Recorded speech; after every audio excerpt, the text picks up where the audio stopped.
yang beranggotakan saya Dia Tidak Arama, Saya Nurul Latifah, saya Nora Mahmudah, saya Umairah Adelia, saya Elsa Wulandari. Kami kelompok 2 akan menjelaskan tentang bagaimana pengelolaan kelas yang baik, yang akan dijelaskan pertama oleh Elsa Wulandari dan seterusnya. Selamat menyaksikan.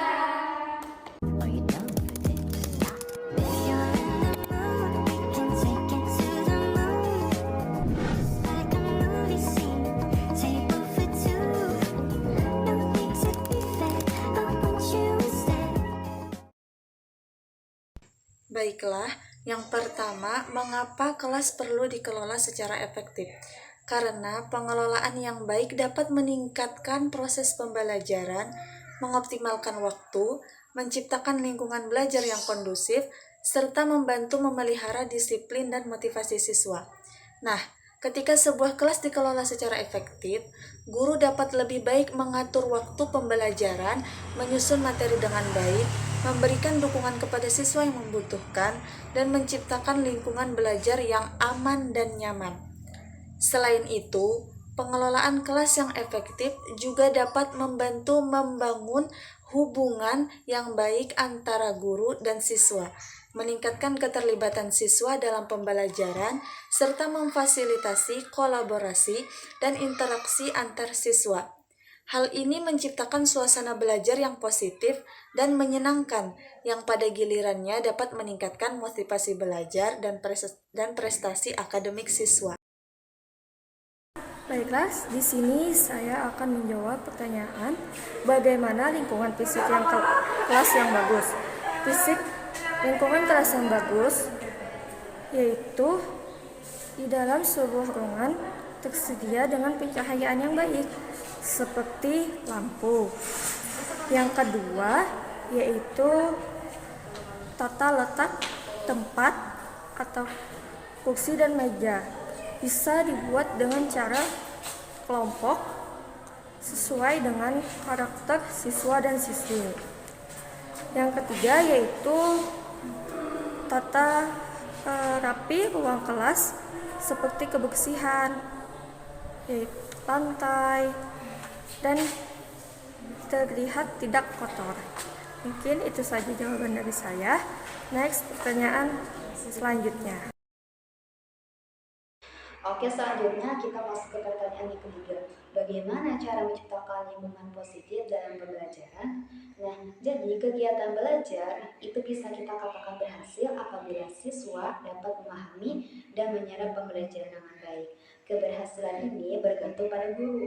Guru menjadi peran utama dalam memberikan informasi sebagai fasilitator, juga mengatur sumber dan fasilitasi dalam pembelajaran. Nah, selain guru, lingkungan belajar itu juga mempengaruhi kualitas pembelajaran. Lingkungan belajar itu bisa kita ciptakan sedemikian rupa untuk memotivasi siswa agar mereka menjadi lebih semangat dan bagus untuk lingkungan mereka. Lalu, bagaimana caranya menciptakan lingkungan yang positif dalam pembelajaran? Jadi ada 7 cara yang bisa diperhatikan oleh guru untuk menciptakan lingkungan yang positif. Nah, yang pertama itu ada mengubah suasana ruang kelas. Nah, supaya suasana ruang kelas itu menjadi lebih menyenangkan, coba ubah disusun ulang penempatan meja dan kursi di kelas. Nah, biasanya posisi duduk siswa itu disusun berjajar seperti persegi dan guru mengajar di depan. Nah, proses belajar seperti ini hanya terjadi satu arah. Guru mengajar di depan dan murid mendengarkan, sehingga ini dinilai kurang efektif. Nah, jadi bisa dicoba untuk mengubah atau menyusun ulang penempatan meja dan kursi dengan bentuk yang melingkar. Posisi guru di tengah dan murid di sekeliling guru, sehingga semua siswa dengan lebih baik dapat memperhatikan materi.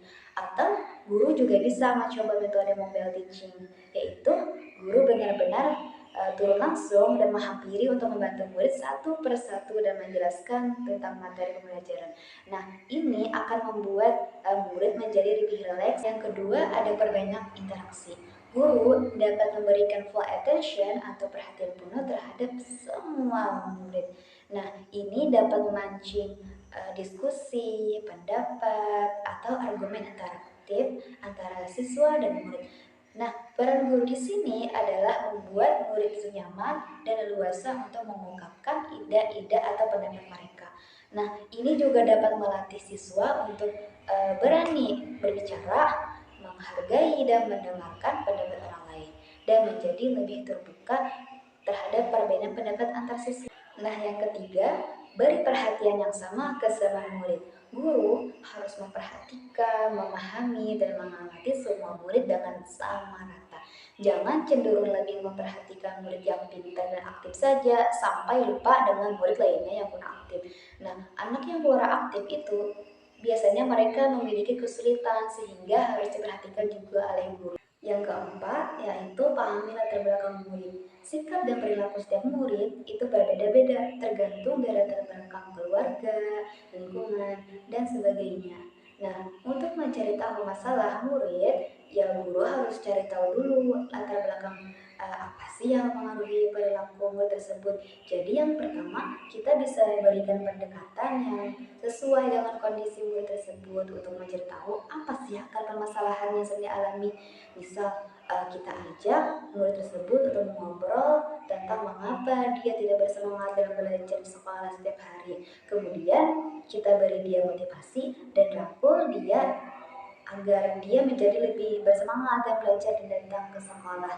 Nah, pendekatannya seperti ini juga bermanfaat untuk guru dalam membangun lingkungan positif di kelas dengan mudah. Nah, kemudian yang kelima, berikan support penuh terhadap siswa. Nah, jadi support itu harus diberikan kepada siswa dari pihak sekolah, ya khususnya guru. Setiap siswa itu mempunyai perkembangan yang berbeda-beda dalam pembelajaran. Jadi, ketika mereka berhasil mencapai suatu pencapaian, entah itu kecil atau besar, jadi ada baiknya untuk guru memberikan pujian atau hadiah terhadap usahanya. Kemudian yang keenam, gunakan teknologi. Jadi dalam menyajikan penjelasan dengan bantuan teknologi, itu akan menjadikan penjelasan guru menjadi lebih menarik dan tidak membosankan, dan fokus murid menjadi lebih terarah terhadap materi yang sedang dijelaskan. Jadi sangat disayangkan kalau guru tidak menggunakan bantuan teknologi dalam pembelajaran. Nah, yang terakhir, yang ketujuh, gunakan media pembelajaran dan praktek. Jadi dengan media pembelajaran, guru akan menjadi lebih mudah dalam menjelaskan dan juga murid lebih mudah dalam mengerti. Selain media pembelajaran, guru juga bisa mengajak siswa untuk melakukan praktek saat ada materi yang harus dilakukan dengan praktek. Misal pergi ke laboratorium untuk melakukan praktek materi kimia atau fisika. Nah, jadi itu tadi beberapa cara dalam menciptakan lingkungan positif dalam pembelajaran. Jadi, sekian untuk jawaban pertanyaan yang ketiga. Kemudian kita lanjutkan dengan jawaban pertanyaan yang berikutnya. Baiklah, di sini saya akan menjawab pertanyaan dari nomor 4, yaitu bagaimana cara menjadi komunikator yang baik sebagai guru? Jawabannya adalah cara menjadi komunikator yang baik sebagai guru, yaitu gunakan bahasa yang sopan. Pastikan untuk selalu menggunakan bahasa yang sopan. Dan guru sebagai komunikator harus memiliki pesan yang jelas yang akan disampaikan kepada murid. Guru juga harus menentukan saluran untuk berkomunikasi baik secara langsung, tatap muka atau tidak. Menjadi seorang komunikator yang baik sebagai guru melibatkan beberapa langkah. Pertama, pahami siswa, adaptasikan gaya komunikasi guru sesuai dengan kebutuhan dan gaya belajar mereka. Sekian untuk jawaban pertanyaan nomor 4. Kita lanjutkan ke pertanyaan selanjutnya. Jadi kita akan membahas pertanyaan yang nomor 5, bagaimana cara menghadapi perilaku murid yang bermasalah. Di dalam dunia pendidikan, menghadapi perilaku murid yang bermasalah adalah suatu tantangan yang kompleks. Jadi diharapkan kepada para pengajar atau para guru untuk bisa memahami apa saja penyebab dari perilaku tersebut, serta mencarikan solusi atau strategi apa yang cocok untuk disandingkan dengan masalah tersebut. Jadi di sini kita akan membahas apa saja sih cara-caranya dan langkah-langkah untuk menghadapi perilaku murid yang bermasalah. Nah, langkah yang pertama, kita bisa mengamati atau mencari tahu apa saja penyebab dari perilaku tersebut, baik secara dari masalah pribadi, atau suasana keluarga yang tidak stabil, atau masalah mental, atau juga masalah dari lingkungan sekolah tersebut. Nah, langkah yang kedua adalah membangun hubungan. Membangun hubungan yang kuat dan positif antara guru dan murid adalah suatu kunci yang dapat menyelesaikan masalah perilaku. Jadi kita diharapkan bisa meluangkan waktu untuk mendengarkan, mengajukan pertanyaan, dan memberikan empati yang baik untuk murid agar dapat membangun hubungan yang saling menguntungkan.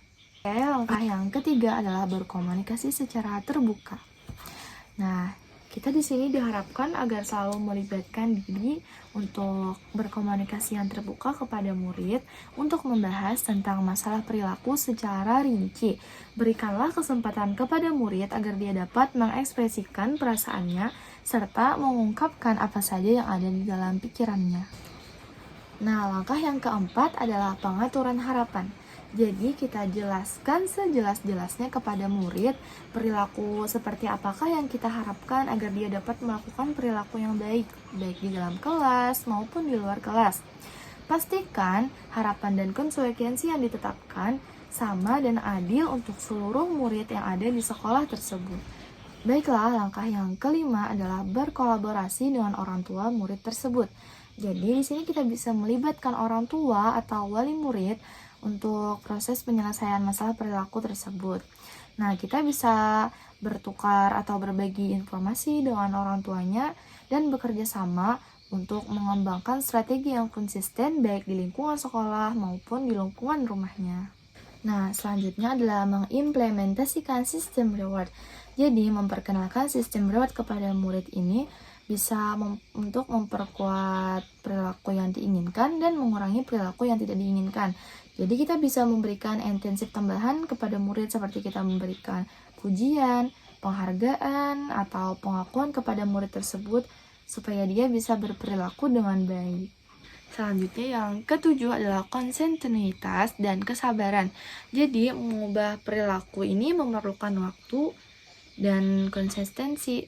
Jadi penting untuk kita agar tetap selalu sabar dalam menjalankan strategi yang telah ditetapkan sambil memberikan motivasi kepada murid tersebut. Nah, yang terakhir adalah evaluasi dan penyesuaian. Tidak semua strategi yang ditetapkan itu akan berhasil di setiap murid. Oleh karena itu, kita tetap harus fleksibel dan responsif terhadap perubahan kebutuhan yang dialami oleh murid tersebut. Nah, dengan pendekatan yang logistik dan terarah, pendidik bisa membantu murid yang mengalami masalah perilaku ini untuk berkembang secara positif dan lebih baik lagi di dalam lingkungan sekolah. Nah, itu saja jawaban yang dapat saya berikan tentang bagaimana sih cara menghadapi perilaku murid yang bermasalah. Semoga bisa dipahami. Sekian penjelasan dari kami, semoga bermanfaat. Wassalamualaikum warahmatullahi wabarakatuh.